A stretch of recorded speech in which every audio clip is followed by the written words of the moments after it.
હવે માનો કે રિએક્શન થઈ રહ્યું છે તો રિએક્શનને જોવાનો પ્રયાસ કરે. અત્યારે પ્રોબ્લેમ શું થાય ખબર છે કે આપણે ધ્યાનની જે વ્યાખ્યાઓ કરી છે ને એ શાંતિની, આનંદની, સમાધિની વ્યાખ્યાઓ કરી છે. એટલે હવે જે રિએક્શન થતા હોય એની અંદર જે તાપ લાગતો હોય, રિએક્શન તો ભૂતકાળનું વેલ્યુએશન છે અને ભૂતકાળ પ્રમાણે કોઈ વ્યવહાર કર્યો છે એટલે રિએક્શન અંદર જોરદાર, રિએક્શન તો જોરદાર આવવાનું. હવે આ રિએક્શન જોરદાર આવે એટલે અંદર તાપ તો હલતો હોય, પણ એક બાજુ એક દ્રષ્ટિ આપણી અંદર આપેલી જે દ્રષ્ટિ છે એ ચાલુ રાખવાનો પ્રયત્ન કરતા હોય. આને કોઈ ધ્યાન નથી કહેતું. ધ્યાનમાં અમુક પ્રકારની શાંતિ થઈ ગઈ અને જબરજસ્ત તપ કહેવાય. આ પૃથ્વીનું શ્રેષ્ઠતમ તપ કહેવાય તો આ છે. ઓલું ધ્યાન છે એ તપ નથી, આ તપ છે. એ પરિસ્થિતિ આવી ગઈ છે અને પરિસ્થિતિ અત્યારે જ મારી સામે છે. રિએક્શનો, ભૂતકાળના રિએક્શનો છે પોતાની વેલ્યુ દ્વારા તપાવી રહ્યા છે આપણને, અને એનાથી થોડુંક સેપરેશન આપણે કરી રહ્યા છે. આ તપ છે, આ ધ્યાન છે. આના જેવું ધ્યાન છે એ દુનિયામાં એ કોઈ, બીજું એ કોઈ ધ્યાન આની કમ્પેરિઝનમાં એ કોઈ ધ્યાન આવે. પણ આને આપણે ધ્યાન કહેતા નથી, આને આપણે વિક્ષેપ કહી છે. તો હવે એમાંથી કેવી રીતે જવું? ખરેખર કચરો નીકળવા માટે બહાર નીકળો છે, તો કચરો જે નીકળવા માટે બહાર નીકળો છે એને આપણે શું કહેવાય, નકારી છે. કારણ કે કચરો નીકળી જશે એટલે શાંતિ તો નીચે પડેલી જ છે, એ તો આવવાની જ છે. પ્રેમ નીચે પડેલો જ છે તો એ પ્રગટ થવાનો જ છે. પણ આ જે વચ્ચેના જે ભૂતકાળના વેલ્યુ આવે ને આપણને બહુ તપાવે. હવે એક બાજુ તપાવવાની પ્રક્રિયા કરતા હોય ને એક બાજુ એનાથી થોડું જુદું થવાનો પ્રયત્ન કરતા હોય.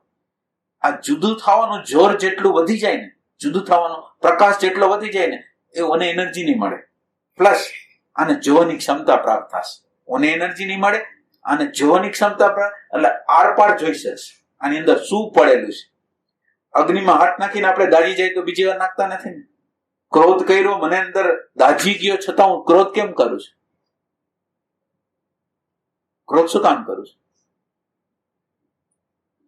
હું દાઈ ગયો છું, બીજા લોકો દાઈ જાય મારી હારે હારે, તો આપણે એ વારે વારે કેમ કરીશ?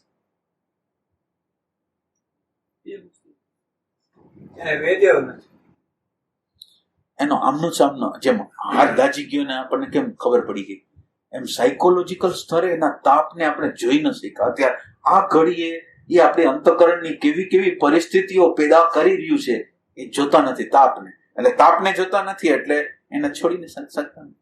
એટલે જરૂરિયાત એ છે કે એ જે પ્રકારનો તાપ ઉત્પન્ન કરે છે એ તાપને જોવાની ક્ષમતા થોડો જુદાઈ કરી તો થાય.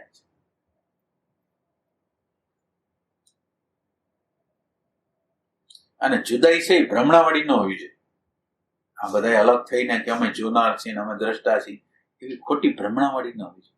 એને બરાબર તટસ્થ, એટલું ઈમાનદારીથી જોવાનું કે અત્યારે હું જ્યાં ઉભો છું એ જગ્યાએ ખરેખર તટસ્થતા છે. તટસ્થતા એટલે આમ શબ્દ છે તટ, જે આપણે કિનારો હોય છે ને એમાં ઉભેલું હોય. હવે માનો કે આ નદીમાં ગમે થતું હોય, તમે તટ ઉપર ઉભા હોય તમને શું થાય? ત્યાં ગમે એવા વાવાઝોડા આવતા હોય, તમે અલગ એક ઉભા છે, તમને શું થાય? જોરદાર મોજાઓ વહે છે, શાંત છે, મોજાઓ વહે છે, તમને શું? તો આ તટસ્થતા શબ્દ કિનારા ઉપર ઉભું રહ્યું, પ્રકૃતિની હારે તાદાત્મ્ય ન કરવું. કિનારો એટલે આપણો કિનારો શું છે? પ્રકૃતિને પકડીને બેઠા છે, પ્રકૃતિની અંદર વહી રહ્યા છે. તો વહી રહ્યા છીએ એને બદલે પ્રકૃતિથી અલગ થઈ જાય, કિનારા ઉપર બેસી પ્રકૃતિની અંદર જે બની રહ્યું છે એની સાથે તાદાત્મ્ય ના કરે.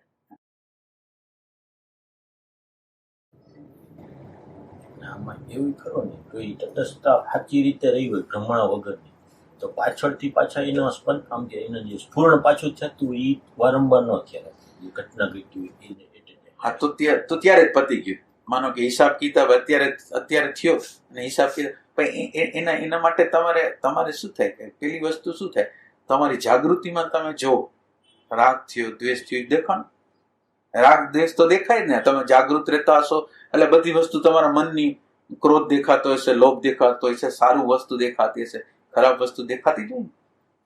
પણ પ્રોબ્લેમ ક્યાં છે? આ તો આટલું તમે જોઈ શકો છો, પણ પ્રોબ્લેમ હવે બીજો ક્યાં છે? ત્યાં હવે તમારો પોઈન્ટ છે તટસ્થતા હોય એટલે આ હોય એ તો બરાબર છે, પણ તટસ્થતા આવશે કેવી રીતે?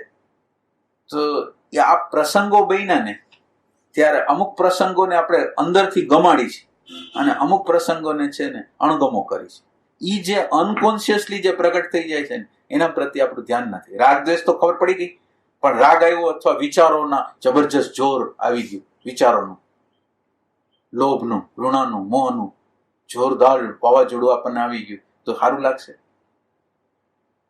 શાંતિનું વાવાઝોડું આવે તો તમે વિચાર કરો કે તમે ક્યાં જગ્યાએ ઊભા છો. બસ આટલો આ તમારો અહીંયા તટસ્થતા તમારી છે કે નહીં એ તમને ખ્યાલ આવે કે હાલો માનો કે આ આવ્યું છે, તમે જલ્દી જલ્દી કાઢવા માંગો છો કે ખરેખર પ્રેમથી જોવા માંગો છો? આપણો પ્રોબ્લેમ એવો છે, પ્રશ્ન સામે જે આવ્યો છે ને એને આમ ધક્કો મારીને કાઢી નાખો, જલ્દી નીકળી જાય. અને જલ્દી નીકળવા માટે એની યારે પ્રેમ નથી. જે પ્રશ્ન જે છે ને એને આપણે પ્રેમ ન કરી શકીએ, અને પ્રશ્નને પ્રેમ ન કરી શકીએ તો પ્રશ્નને સમજી ન શકીએ. પૂર્વગ્રહથી જોઈ તો પ્રશ્ન કેવો છે એ ખબર જ ન પડે, પણ જયારે એની પ્રેમની દ્રષ્ટિ આપણી પડે ને તો પ્રશ્ન છે આપણે સમજાઈ જાય. તો આપણે પ્રશ્નને પ્રેમથી સમજવા માંગતા નથી, જલ્દી નીકળી જાય, જલ્દી નીકળી જાય. એટલે જલ્દી નીકળી જાય એ તટસ્થતા છે. પ્રશ્ન આ પરિસ્થિતિ ક્યાં? ઘરની અંદર ઝઘડો થઈ ગયો મને, તો ઘરની અંદર ઝઘડો થઈ ગયો એટલે આપણે એ ઝઘડો ન થાય એના માટે મથી છે. આપણે શું કરીશું? ઝઘડો ન થવો જોઈએ. પણ ઝઘડો ન થવો જોઈએ, ઝઘડા ન થવો જોઈએ એમ તમે કહેશો તો ઝઘડો થવાનો જ છે. પણ ઝઘડાનું કારણ શું છે? ઝઘડાથી ભાગશું, ઝઘડાથી પલાયન વાત કરશું તો કેમ થશે કે આ ઝઘડાના મૂળિયા ક્યાં પડ્યા છે? આપણે એનાથી બીસી શું કામે? આજ તમે માનો કે બી ગયા કે આ ઝઘડો નથી કરવો, આજ સાચું કહેશું તો પ્રશ્ન થશે. તમે સાચું આજ નથી કહેવું તો તમે 5 દિવસ પછી, 50 વર્ષ પછી કહેવું તો પડશે. જે કહેવાનું છે તો કહેવાનું. એમાં પલાયન વાત કેમ કરી છે? કોઈ વ્યક્તિ આપણને મળવા આવી ગમતી નથી તો આપણે એમ કેમ કહી છીએ કે જલ્દી વહી જાય, મારે હવે ભજન કરવું છે, આ ભગવાનનું નામ નથી લેવા દેતો. ખરેખર એ વ્યક્તિ છે ને એના દ્વારા ભજન પાકું થવાનું છે. પાકું જે થવાનું છે એ વિપરીત વ્યક્તિ આવી છે અને હવે મારો પ્રેમ, અંદરની શાંતિ કેવી રહે છે? તો ખરેખર એ આપણો ગુરુ છે, જે આપણની અંદર ક્રોધ કરાવે છે, લોભ કરાવે છે, આપણા અંદરના સંસ્કારોને બહાર કાઢે છે, એ તો ગુરુ છે. તો એ જે ટેસ્ટ કરવાય છે એ ટેસ્ટમાં આપણે પાસ થવાનું. એટલે ધ્યાનનો મુદ્દો એટલો જવાનો કે ધ્યાન છે એ કઈ શાંતિ કે આનંદ કેવું નથી. બધા જે તાપો છે ને એનું દર્શન કરવું એ ધ્યાન છે.